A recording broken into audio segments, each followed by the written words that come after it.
यहाँ पर आप सभी का स्वागत है। और आज मैं कक्षा 11वीं का 2020-21 का जो पेपर है, वार्षिक पेपर है, उसको सॉल्व करूँगा। तो सबसे पहले हम विकल्प देखेंगे और विकल्पों के बाद सभी प्रश्नों के आंसर भी देखेंगे। तो आप इस वीडियो में अंत तक बने रहिएगा। और आपको जो जो प्रश्न नहीं मिले हैं, इस प्रश्न के उत्तर नहीं मिले हैं आपको, उन सभी के उत्तर आपको यहाँ पर मिल जाएंगे और आप आसानी से अपनी उत्तर पुस्तिका में अपने सभी प्रश्नों के उत्तर लिख सकते हैं। पहला क्वेश्चन है, पहले जो क्वेश्चन है हमारा वो उसमें क्या है, सही विकल्प करने हैं। तो इसमें पहला विकल्प है, मीराबाई की भाषा मूलतः कौन थी। मीराबाई की भाषा मूलतः कौन थी? तो इसमें है बंगाली और अवधी, फारसी है और राजस्थानी है। तो इसका सही आंसर आप लोग टिक कर लो, क्या है, राजस्थानी है। और सेकंड है, पंडित अलाउद्दीन ने मुंशीधर को पद पर नियुक्त किया था। किस पद पर नियुक्त किया था? वकील की, दरोगा के, कि मैनेजर के, कि शिक्षक के? तो आप सभी को तो पता है कि सबसे पहले क्या थे, वो दरोगा थे, लेकिन उनको फिर किस पद पर की नियुक्त किया है? मैनेजर पद पर, मैनेजर के पद पर नियुक्त किया। अगला क्वेश्चन क्या है हमारा कि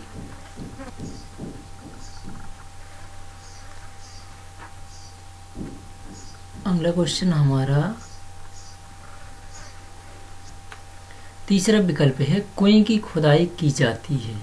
कुएं की खुदाई कैसे की जाती है? तो वसूली से की जाती है। और है, ऑल इंडिया रेडियो की स्थापना कब हुई थी?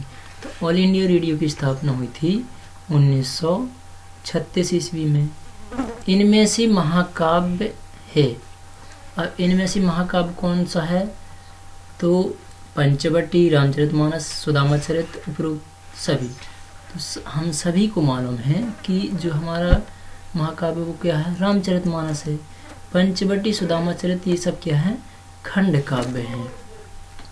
अब सभी छात्र ध्यान से देखिए। अब दूसरा प्रश्न आया है, क्या, रिक्त स्थानों की पूर्ति कीजिए। पहला था विकल्प, दूसरा क्या, रिक्त स्थानों की पूर्ति कीजिए। तो इसमें है, खालिस्तान को प्रकृति का सुकुमार कवि कहा जाता है। किसको कहा जाता है? तो पंत को। पंत को ना, सुमंत्रानंदन पंत। बचपन से कुशाग्र बुद्धि का था। कौन था? मोहन की धनराम। तो इसका सही आंसर धनराम। धनराम जो कि है कुशाग्र बुद्धि का था। लता जी की लोकप्रियता का मुख्य मर्म उनका क्या था? गान पान। रस के अंग होते हैं। रस के कितने होते हैं? 4 अंग होते हैं बच्चों। माधुर्यता का शुद्ध शब्द है। माधुर्यता का शुद्ध शब्द होता है माधुर्य। माधुर्य मतलब होता है माधुर्यता। बच्चों अब हम चलते हैं अपने तीसरे प्रश्न की ओर। तो तीसरे प्रश्न में क्या करना है? सत्य और असत्य को क्या करना है? छांटना है। तो पहला है, कमीज न होने पर लोग अपने पैरों से पेट ढक लेते हैं। यह सत्य है कि असत्य? यह क्या है हमारा? सत्य है। और यह क्या है हमारा? सत्य है। तो पहला सत्य हो जाएगा। दूसरा क्या है, जामुन का पेड़ कहानी विधा है। तो यह क्या है? एक विधा नहीं है। विधा नहीं है तो इसका मतलब क्या हो जाएगा? ये हमारा बच्चों असत्य हो जाएगा। ठीक। और तीसरा है क्या, वैदिक काल में संगीत के प्रकारों का उल्लेख है। 4 प्रकारों का उल्लेख है। तो यह क्या है? यह हमारा क्या है? सत्य है। अगला है, निरक्षर लोगों के लिए समाचार पत्र एक सशक्त माध्यम है। सशक्त माध्यम है। अब ये बताइए हमें, निरक्षर लोग हैं तो क्या वो समाचार पत्र पढ़ पाएंगे? नहीं। तो क्या हो जाएगा हमारा? ये गलत हो जाएगा, असत्य हो जाएगा। और अगला है, पूर्ण विराम का प्रयोग किसी कथन के पूर्ण होने पर किया जाता है। तो ये सही है, क्योंकि जब हम पूर्ण विराम कहाँ लगाते हैं? जब हमारा कोई भी वाक्य क्या हो जाता है, समाप्त हो जाता है, तो वहीं पे हम क्या लगाते हैं? पूर्ण विराम। तो यह क्या है हमारा? सही है। बच्चों अब हम चलते हैं चौथे प्रश्न पर। चौथे प्रश्न में क्या है? सही जोड़ी बनाइए। तो सही जोड़ी बनाना है। अब यहाँ क्या लिखा? आओ मिलकर बचाएं। आओ मिलकर बचाएं। इसको सही जोड़ी मिलाना है जिससे है। सबसे पहले हम देखते हैं क्या यहाँ क्या द्वंद्व समास। तो रात दिन, रात दिन किससे मिल जाएगा? द्वंद्व समास। रात दिन का एक उदाहरण द्वंद्व समास का है, ठीक है। अब वाक्यम रसात्यम काव्यम, ये किसने कहा था? ये कहा था आचार्य विश्वनाथ जी ने कहा था। अब मेरी कहानी, मेरी जो कहानी है वह किसकी है? तो बच्चे जो मेरी कहानी है वो मेरी की कहानी किसके लिए कौन है? जवाहरलाल नेहरू। आओ मिलकर बचाएं, आओ मिलकर बचाएं किसकी है? निर्मला पुत्तुल, ठीक है। जिसका अर्थ चिपका हो, जिसका अर्थ चिपका हो तो उसमें कौन सा अलंकार होता है? श्लेष अलंकार होता है बच्चों। तो ये हमारी क्या होगी? सही जोड़ी। तो इनको अपने को क्या है, अभी से टिक लगाते जाइए, फिर लिखते जाना है अपने को बच्चों। अब हम चलते हैं अपने को 5वें प्रश्न पर। 5वें प्रश्न में क्या करना है? एक शब्द या एक वाक्य में उत्तर दीजिए। तो लिखा आदिवासियों में क्या पीने की बुरी लत बढ़ती जा रही है? तो कौन सी? शराब, देसी शराब पीने की। कौन सी? देसी शराब पीने की, ठीक है। और क्या? हड्डियाँ, ठीक है। हड्डियों की क्या होती जा रही है? लत लगती जा रही है, ठीक है। अगला है भारत माता पाठ के लेखक कौन है? हाँ, तो भारत माता पाठ के लेखक का नाम लिखिए। तो भारत माता पाठ के लेखक का नाम क्या है? जवाहरलाल नेहरू। क्या है? जवाहरलाल नेहरू, ठीक है। हाँ, अब कुछ बच्चे बोल रहे हैं वो सर आपने तो देसी शराब बताया, हमने तो कहीं कहीं पढ़ा है देसी मंदिरा। तो बच्चों मंदिरा और शराब वही होती है। अगला क्वेश्चन है जो कम बोलता हो उसे क्या कहते हैं? और जो कम बोलता हो उसे, अब देखो कम बोलता मतलब अल्प, ठीक है। और बोलना मतलब भाषा, तो अल्प भाषी क्या हो जाएगा? वो अल्प भाषी, ठीक है।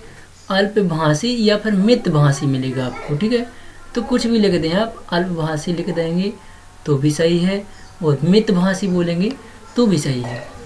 और अगला है मोहन को गर्म भैंस का दूध पिलाइए। अब देखिए इसको क्या करना है? शुद्ध करना है। अब ये क्या अशुद्ध है, इसको शुद्ध करना है। तो इसका क्या हो जाएगा? मोहन को भैंस का गर्म पिलाइए। क्या हो जाएगा? मोहन को भैंस का गर्म दूध पिलाइए, ठीक है। मोहन को भैंस का गर्म दूध पिलाइए, ये हो जाएगा उसका सही। तो पहले क्या लिखना आप अपने को? मोहन का, ठीक है। फिर मोहन को, फिर किसका? भैंस का। तो ये भैंस का लिखना अपने को, भैंस का गर्म, ठीक है, गर्म। और क्या फिर ये हो जाएगा? दूध पिलाइए। तो फिर चौथे में जी लिख देना अपने को, ये सही हो जाएगा। अगला है पतन पाप पाखंड जली।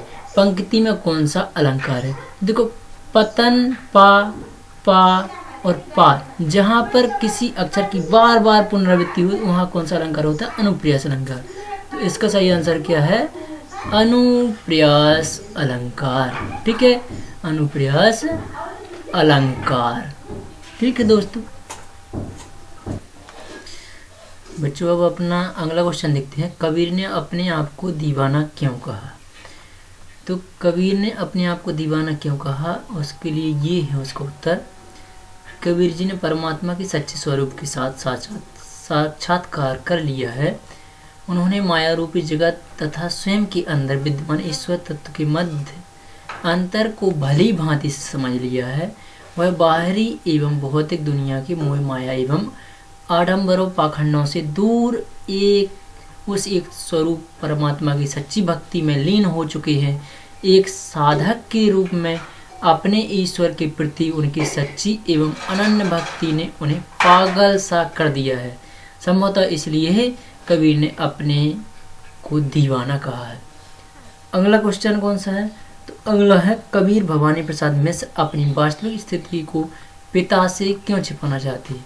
अब बच्चों यदि आपको ये क्वेश्चन नंबर 6 से लिखना है तो उसके लिए क्या करना है आप कि ये जो क्वेश्चन नंबर यहाँ प्रश्न नंबर 4 लिखा है, इसको मैं यहाँ लिख देता हूँ। क्वेश्चन नंबर 6 है, क्वेश्चन नंबर।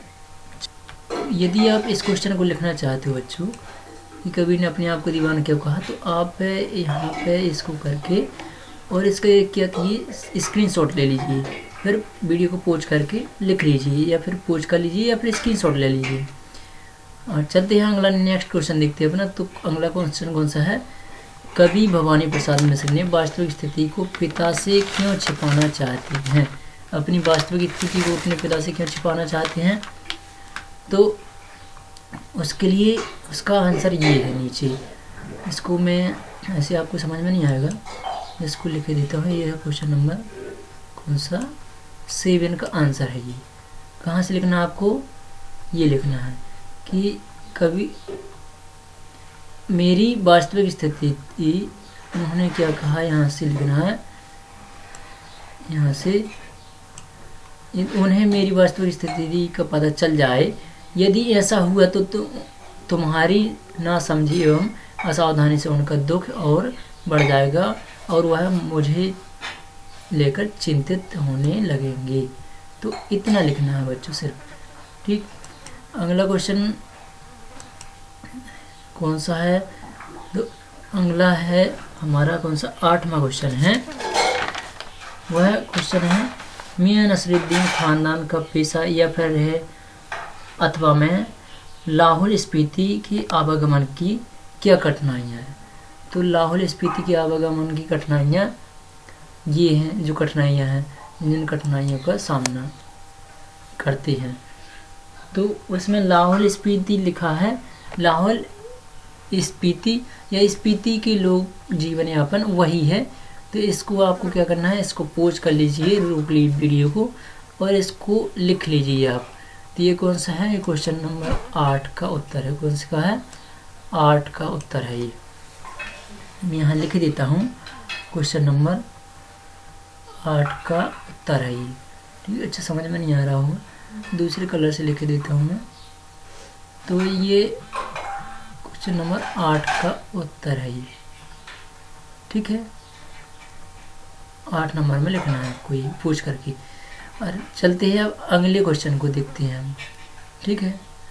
तो अगला कौन सा हो जाएगा, अगला क्वेश्चन है, नेहरू जी भारत के सभी किसानों से कौन से प्रश्न बार बार करते थे? तो ये क्वेश्चन कौन सा है हमारा, ये 9वां क्वेश्चन है। अगला ये कौन सा क्वेश्चन है हमारा, 9वां क्वेश्चन है।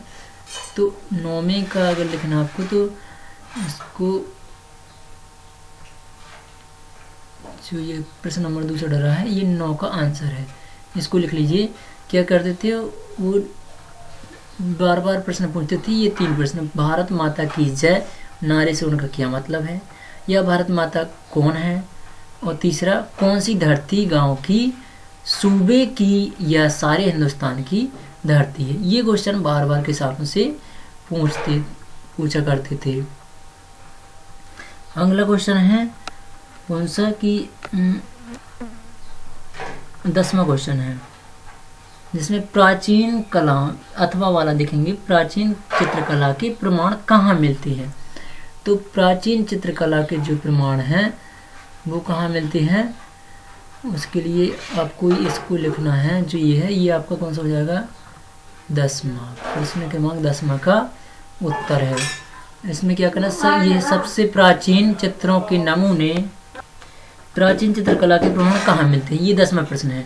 उसका आंसर लिखना आपको, सबसे प्राचीन चित्रों के नमूने शैल चित्रों की ही माना जाता है। ये कहाँ कहाँ मिलते हैं, तो ये भीमबेटका, एलोरा, अजंता, बाग, यहाँ से लिखना आपको। गुफाओं में चित्रकला के मिलते कहाँ, भीमबेटका, एलोरा, अजंता, बाग और बादामी तथा एलिफेंटा इत्यादि गुफा में अत्यधिक। इसके अतिरिक्त कहाँ मिलते, भारत के दक्षिण भारत के महाबलीपुरम में विशाल मूर्तिकला और तंजौर चित्रकला के अनुपम उदाहरण मिलते हैं। तो यहाँ तक लिखना है आपको, ये आपका 10वां का आंसर हो जाएगा बच्चों। अगले प्रश्न आपको कौन सा लिखना है, 11वां। तो 11वें के लिए क्या करना है आपको, 11वें के लिए 11वां प्रश्न कौन सा है, 11वां है, चिजारों कुएं की खुदाई के समय अपने सिर पर टोप क्यों धारण करते हैं? तो उसके लिए ये है आपका 11वां प्रश्न का उत्तर। 11वें प्रश्न का उत्तर आपका कौन सा है? ये है 11वां प्रश्न का उत्तर है। आपको यहाँ से यहाँ तक लिखना है, सीधा सीधा पूरा दिया गया है। और अब चलते अगला प्रश्न जो 12वां है। 12वीं में क्या लिखना है? तो 12वां में आपको 12वां में क्वेश्चन है डायरी लेखन क्या है? तो डायरी क्या है, यही इसको आपको यहाँ से लेके यहाँ तक ये पूरा लिख लेना। डायरी क्या है? तो अगर आप यहाँ से लेकर के डायरी को अंग्रेजी शब्द है, डायरी क्या है? अंग्रेजी शब्द है। इसको यहाँ से लेकर के दर्ज किया जाता है, यहाँ तक भी लिख देंगे आप तो आपका आंसर हो जाएगा। या फिर लिखना डायरी लिखने कहलाता है। आप एक काम करिएगा कि इसको पूरा कहाँ तक लिख लीजिएगा, यहाँ तक लिख लीजिएगा, यहाँ तक टिक लगा देता हूँ मैं। आप यहाँ ये लिखना डायरी लेखन है, यहाँ तक लिख लेना आप। ये कौन सा प्रश्न है? तो डायरी लिखन है, ये 12वां कौन सा? 12वां का अथवा है ये। अब 13वां क्वेश्चन देखते हैं अपन। 13वां क्वेश्चन क्या है? पत्रकारिता क्या है? पत्रकारिता क्या है? तो पत्रकारिता में आपको यही लिखना है। ये 13वां क्वेश्चन है आपका। 13वें क्वेश्चन का आंसर है ये सब। पत्रकारिता क्या है ये पूरा लिख लेना। इसके अलावा अब अपन चलते हैं कौन से? 14वें प्रश्न की ओर। तो 14वें प्रश्न में क्या लिखना बच्चों अपने को? तो आप क्या करना है, जब भी प्रश्न लिखना तो प्रश्न लिखना, उसके बाद आपको अगर उत्तर लिखना है तो आप क्या करना, वीडियो को पॉज कर लेना। जिस भी प्रश्न का उत्तर लिखना आपको उसको वहाँ पे पॉज कर लेना वीडियो को, और उसके बाद लिखना। अब 14वें प्रश्न में क्या दिए हैं? मुहावरे दिए हैं। ठीक है। आँख में धूल झोंकना, गुड़ गोबर करना। तो इसके लिए ये है 14वें प्रश्न में। 14वें प्रश्न में पहला क्या है अपना, यहाँ से देखिए, यहाँ से 14वें का उत्तर। ठीक है। 14वें के उत्तर में क्या? पहला ये है आँखों में धूल झोंकना। आँखों में धूल झोंकना मतलब धोखा देना। और दूसरा है अपना वो क्या? गुड़ गोबर होना। तो गुड़ गोबर होना मतलब बना बनाया काम बिगाड़ देना। तो ये लिखना आपको, इसका अर्थ है। और उसके बाद इसका प्रयोग है, जैसे कार्य पूर्ण होने से पहले ही विनोद ने सब गुड़ गोबर कर दिया। तो यहाँ पे लिखिएगा पहले गुड़ गोबर होना, उसके बाद उसका अर्थ लिखिएगा और नीचे डालिएगा उसको प्रयोग, और फिर उसके बाद कार्य पूर्ण होना है, विनोद ने सब गुड़ गोबर कर दिया। तो ये कहा हो जाएगा आपका 14वां प्रश्न। अब देखते हैं अपन कौन सा अगला 15वां। तो 15वां का क्या है? 15वां में है अपना मुक्तक काव्य किसे कहते हैं? तो मुक्तक काव्य की ये परिभाषा लिखी है पूरी अपनी। मुक्तक पद काव्य वही है। ठीक है। तो आपका ये क्या आंसर हो जाएगा अपना? 15वां का उत्तर हो जाएगा। ठीक। इसको किस में लिखना आपने को? 15वीं में लिख देना है। तो 15वीं में ये पूरा लिखना है यहाँ तक। इसके बाद आती है अगले क्वेश्चन के ऊपर, कौन सा? 16वां। ठीक है। तो 16वीं में क्या है? कबीर की दृष्टि से ईश्वर एक है, इसका। तो ये सीधा का सीधा पूरा अपना उत्तर लिखा है ये 16वां। इसको लिखना है कहाँ तक? इसको जहाँ तक है ये, चलिए मैं यहाँ कर देता हूँ। अब इतना आप स्क्रीनशॉट ले सकते हो। ये 16वां है। ठीक है। ये वाला 16वां। ठीक। अब देखना आपको 17वें में क्या? मियां नसरुद्दीन कौन सी बात आपको अच्छी लगती है? तो उनकी जो बातें हैं वो ये हैं, ये दी हैं नीचे। तो मियां नसरुद्दीन की कौन कौन सी बातें अच्छी लगी? तो ये कौन सा है अपना? ये है 18वां। तो 18वां में आपको ये लिखना है। ठीक है।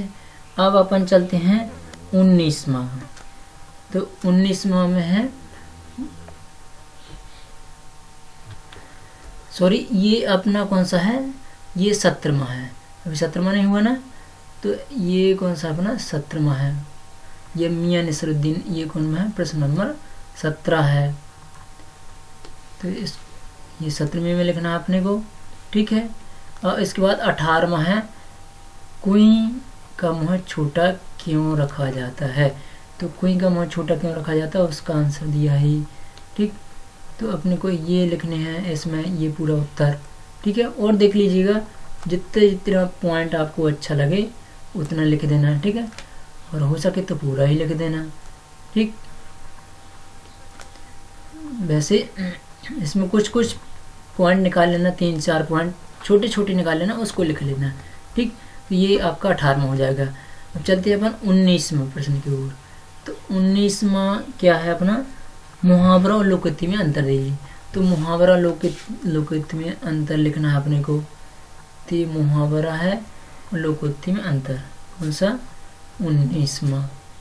ठीक, इसके बाद 19 के बाद कौन सा आ जाएगा अपना, 20वां। 19 तक हो गया ना अपना। अब चलते अपन 20वां। तो 20वां क्या है क्वेश्चन अपना, 20वां है महाकाव्य की 3 विशेषताएं बताइए, बताते हुए 3 महाकाव्यों के नाम बताइए। तो महाकाव्य की ये परिभाषा है, और ये जो 3 महाकाव्य कौन कौन से हो जाएंगे, साकेत और प्रिय प्रवास, और कौन सी है अपने एक महाकाव्य रामचरितमानस भी एक महाकाव्य है। ठीक है, और महाभारत भी क्या है, महाकाव्य है। तो ये उदाहरण लिख देना आप। तो ये कौन सी नंबर का है, ये है अपना 20वां। ठीक, कौन सा बच्चों, 20वां है ये अपना। ठीक, 20 का उत्तर है। अब अपन चलते कहाँ पे, 21वें उत्तर की ओर। ठीक, तो 21 में क्या है अपना, संचार की विशेषता को लिख कीजिए। तो संचार की विशेषता है ये है। ठीक है, इनको लिख देना, वीडियो पॉज कर लेना और इसको लिख लेना। ठीक है, अब अपन चलते हैं कौन से, 22वें क्वेश्चन की ओर।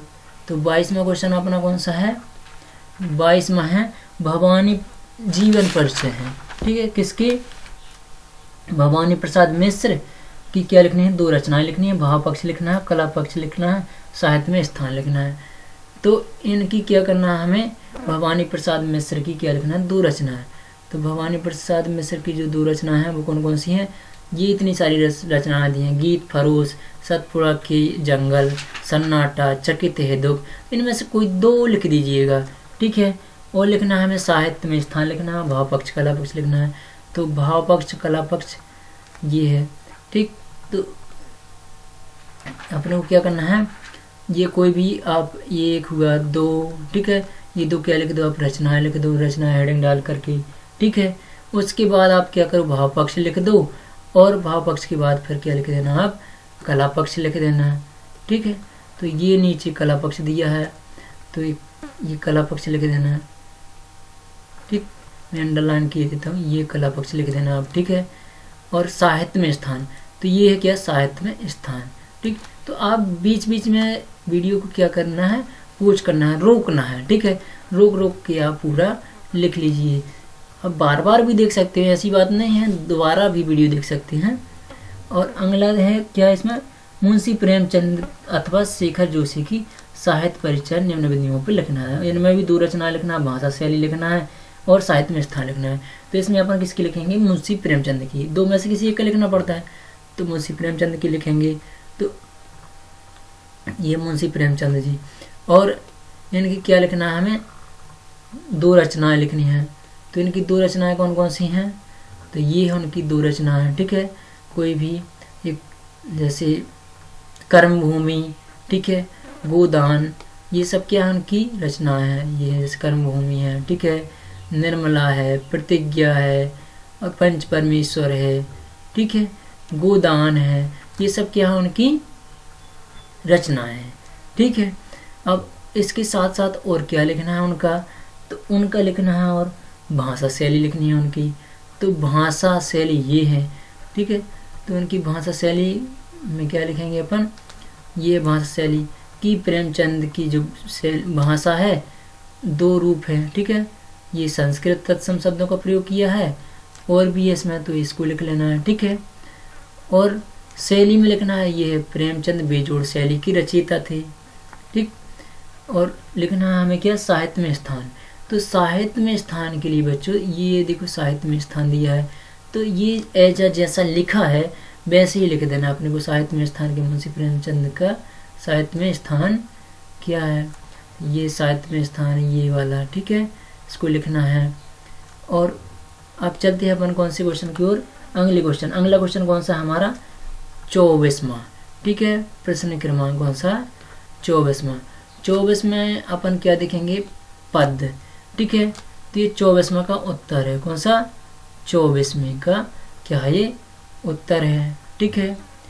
तो 24वें के उत्तर में अपने को क्या लिखना है, ये है बिका दिया घर द्वार महाजन ने ना ब्याज की कोड़ी छोड़ी, रह रहे आंखों में चुभती वह कुर्क हुई वर्धों की जोड़ी। ये वाली पंक्तियां हैं, इनका क्या लिखना है अपने को, संदर्भ सहित व्याख्या लिखनी है। तो बच्चों अपने को क्या करना है, इसका उत्तर लिखना है, ठीक है। और उत्तर के साथ साथ और क्या लिखना है, सिर्फ जो पूछा जाए वही लिखना है, और कुछ नहीं लिखना अपने को, फालतू चीज़ कभी नहीं लिखते अपन, क्योंकि हमें सिर्फ जो पूछा जाता है उसी के क्या मिलते हैं, हमें नंबर मिलते हैं। तो ये प्रसंग दिया है, ठीक है, और क्या लिखना है, हमें इसकी व्याख्या लिखनी है, ठीक है। अब अगला क्वेश्चन क्या है हमारा 25वां, ठीक है। तो 25वें में क्या करेंगे हम, 25 का ये है, ये वाला दिया है, ठीक है। एक बार पढ़ के भी देख सकते हो, आपके पेपर में यही दिया है, बिल्कुल मैं वही लिखा है इसमें जो जो दिया गया है, ठीक है। तो इसका आपको आंसर लिखना है, ये कौन सा है 25वां, मैं यहाँ लिख देता हूँ 25वां, ठीक है। 25वें का उत्तर है ये संदर्भ दिया है, प्रसंग दिया है, ठीक है, और व्याख्या दी है। तो ये व्याख्या लिखनी है। यहाँ पे भी क्या करना है, आपको वीडियो थोड़ी देर के लिए रोकना है, और वहाँ पे क्या करना है, अपने को अपना आंसर लिख लेना है, ठीक। अब इसके बाद आता है कौन सा अपना अगला क्वेश्चन है 26वां। 26 में क्या है, अपठित गद्यांश। अपठित गद्यांश में देखिए यही है, एक बार पढ़ के देख लीजिए। उदारता का अभिप्राय केवल निसंकोच भाव से किसी को धन देना डालना ही नहीं, वरन दूसरों के प्रति उदार भाव रखना भी है, यही वाला दिया है। तो इसमें क्या है 5 प्रश्न दिए हैं आपको, ठीक है। तो 5 प्रश्नों के उत्तर ये दिए हैं, तो अपने को सिर्फ क्या करना है, इसके उत्तर लिख लेने हैं, ठीक है। ये कौन से क्रमांक का है, ये है क्वेश्चन नंबर 26 है बच्चों, ठीक है। अब अपन चलते हैं कौन से 27वें प्रश्न की ओर। तो 27वें प्रश्न में क्या है, 27वें प्रश्न में अपने को लिखना है एप्लीकेशन लिखनी है, ठीक है, यानी कि प्रार्थना पत्र लिखना है। किसको लिखना है, वो लिखना है परीक्षा काल में ध्वनि विस्तारक यंत्र के प्रयोग पर प्रतिबंध लगाने के लिए। जैसे हमारी परीक्षा चल रही है और हमारे क्या मोहल्ले में बहुत ध्वनि प्रदूषण हो रहा है, तो हमें क्या करना है, जिलाधीश को, ठीक है, जिलाधीश को क्या लिखना है, आवेदन पत्र लिखना है। तो हमें क्या लिखना है, यहाँ पर सेवा में जिलाधीश महोदय, और जिला जिस जिला के हैं आप, ठीक है, तो वहाँ पे उस जिला का नाम लिखना है। पहले मैं यहाँ पे लिख दूँगा आपको कौन सा क्वेश्चन है, ये है अपना 27वां, ठीक है, प्रश्न क्रमांक 27वें का उत्तर है, ठीक है। अब 27वें के उत्तर में ये लिखना है आपको, ठीक है, यहाँ पे डेट लिखना है, जिस डेट को आप लिखोगे, और विषय में यही लिखना है जो आपको ऊपर दिया है, जिसके बारे में लिखना है ध्वनि विस्तार के यंत्रों के, और ये एज जैसे लिख देना है, ठीक है। और अब जिस स्कूल के आप छात्र हैं वहाँ पर उस स्कूल का नाम लिख दीजिए, जिला का नाम लिख दीजिए, ठीक है। और इस प्रकार से आपकी क्या हो जाएगी, प्रार्थना पत्र हो जाएगा। अब अगला क्वेश्चन देखते हैं अपन कौन सा, अगला क्वेश्चन हो जाएगा अपना कौन सा 28वां, ठीक है। तो 28वां में क्या है अपना, 28वें में लिखना है अपने को निबंध, ठीक है। तो निबंध अपने को कौन सा लिखना है, इंटरनेट आज की आवश्यकता, ठीक है। तो 28वें में क्या लिखिए, अब इंटरनेट, ठीक है। तो आप क्या करिए, जैसे फर्स्ट क्या दिए, प्रस्तावना दी है, ठीक है। तो मैं पहले क्या करता हूँ, प्रस्तावना करता हूँ। अब ये प्रस्तावना हो गई आपकी, ठीक। अब इस प्रस्तावना को क्या करिए, पोज कर लीजिए, वीडियो को लिख लीजिए पूरे, ठीक है। फिर अगले क्या करिए, आप प्रस्तावना के बाद फिर अगला पॉइंट लिखिए। इस प्रकार आप 4 से 5 पॉइंट लिखिए, जिसमें प्रस्तावना उपसंहार जरूरी रहती है। उसके अलावा 1-2 पॉइंट 3 जितने भी लिख सकूँ, तो कम से कम 5 पॉइंट होने चाहिए निबंध लिखने के लिए, ठीक। तो ये लिखे होने चाहिए। अब 28वें प्रश्न के बाद 28वां में देखिए ये हो गया, ये दूसरा पॉइंट है, आखिर क्या इंटरनेट के लाभ, ठीक, वर्तमान युग में इंटरनेट का प्रयोग, उपसंहार। तो ये उपसंहार है, इतना बड़ा नहीं लिखना है, थोड़ा लिखना है, 3 से 4 लाइनें लिखनी है अपने को, बस, ज़्यादा बड़ा नहीं लिखना है, क्योंकि 12 नंबर में भी दिया है, मतलब दूसरा प्रश्न भी दिया है जिसमें निबंध लिखना है। तो दोनों को लेके चलना है अपने को। ज़्यादा लिखेंगे एक को तो क्या होगा, अपना टाइम वेस्ट होगा, हम दूसरा नहीं लिख पाएंगे। ठीक है, फिलहाल आपको तो घर पे ही पेपर देने मिल रहे हैं तो आप आराम से लिखिएगा फिर, लेकिन कॉपी भी तो भर जाएगी ना, तो उतना लिखो जितने का क्या करना है अपने को नंबर मिलने हैं। ठीक, आप देखते हैं अपना अगला क्वेश्चन, मतलब 28 का ही बा। ये कौन था अपना 28 का आ था। ठीक है, यहाँ लिख दूँ मैं कौन से 28 का क्या था, ये आ नंबर था। ठीक है, अब अपने को लिखना है कौन सा 28 का बा लिखना है। ठीक, तो 28 के बा में क्या करना है आपको, ये कौन सी लिखना है, स्वच्छ भारत अभियान। ठीक है, स्वच्छ भारत अभियान के ऊपर लिखना है अपने को 28 के बा। ठीक है, 28 का कौन सा बा नंबर लिखना है। ठीक, 28 का बा नंबर लिखना है। और इसमें क्या करना है, ये वही लिखना है सेम एज जैसे पहले लिखना है, क्या प्रस्तावना लिखना है। ठीक है, स्वच्छ भारत स्वप्न लिखना है। ठीक, और फिर आगे के पॉइंट है तो आप अच्छा ये लिख गया होगा, बीच में लिख गया तो नहीं दिख रहा होगा, अब चलिए लिख लीजिए ये पॉइंट, स्वच्छ भारत का स्वप्न। ठीक है, भारत स्वच्छ भारत अभियान का प्रस्ताव, गंदगी की दुष्परिणाम। ठीक है, और इस प्रकार से अब ये वाला पॉइंट भी हुआ और ऐसे 3-4 पॉइंट है। लास्ट में आपको क्या आंसर लिखना, उपसंहार लिखना, भूलना नहीं है। तो ये कौन सा था, ये था 28 का बा था ये। ठीक है, तो आप वीडियो को आगे पीछे करके लिख सकते हैं। ठीक है दोस्तों, बच्चों आप लोगों का पेपर इस प्रकार से पूरा हो जाएगा। चलिए देखिए, मैंने आपको सारे के सारे प्रश्नों के उत्तर दे दिए हैं। ठीक है, और ओनली कितने, आपको लगभग आधे घंटे में। तो आप इसको वीडियो को क्या करना है, पोज करते जाना है और आप सीधे सीधे अपना प्रश्न बुक उठाइए और अपनी उत्तर पुस्तिका डायरेक्ट लिखते जाइए। ठीक है, आपको टाइम वेस्ट करने की ज़रूरत नहीं है क्योंकि आपको जमा भी करने होंगे स्कूल में जल्दी। ठीक, तो आपको परेशान नहीं होना पड़ेगा। ठीक है बच्चों, ऐसे ही मैं अगले पेपर जो भी है आपके, मतलब अभी हिंदी के बाद अंग्रेजी होगा, ठीक है, फिजिक्स होगा, केमिस्ट्री होगा और मैथ होगा, इन सब की मैं इसी प्रकार बना के अभी आजकल मैं बहुत जल्द से जल्द डाल दूँगा, तो आप जल्द ही लिख लेना है। ठीक है, थैंक यू फॉर वॉचिंग।